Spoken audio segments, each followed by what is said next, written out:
Hello everyone, আমি প্রিয়াশা। গত mini ব্লগে শেয়ার করেছিলাম বহুদিন পরে পেয়েছি একটা বরযাত্রী। আজ শেয়ার করব বরযাত্রীরই খাওয়া দাওয়ার ব্লগ। স্টলে ছিল ভেজ পকোড়া, চিকেন পকোড়া, সেখান থেকে নিয়েছিলাম চিকেন পকোড়ার সাথে সাথেই আমাদের দিয়ে দেওয়া হয় টিফিনটা। আর বরকনে যখন বিয়েতে বসে আমরা গিয়েছিলাম দুটো ফুচকা খেতে, সেখান থেকেই সোজা চলে এসেছি খাওয়া দাওয়ায়। প্রথমেই তো প্লেট পড়ে গেছে, তারপরে দিয়েছিল পনির পাসিন্দা, তার সাথে আমি স্যালাড দিয়েছি দুবার, কারণ আমার স্যালাডটা বেশি প্রয়োজন হয়। তার সাথে ছিল গ্রিন চাটনি। পনির পাসিন্দাটা আমার বেশ ভালো লেগেছে গ্রিন চাটনি আর স্যালাড সহযোগে খেতে।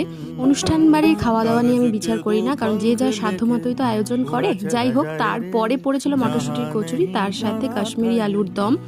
তারপরেই আমাদের পাতে চলে আসে সাদা ভাত, তার সাথে সর্ষে পাবদা। মাছটাও যথেষ্ট ফ্রেশ ছিল।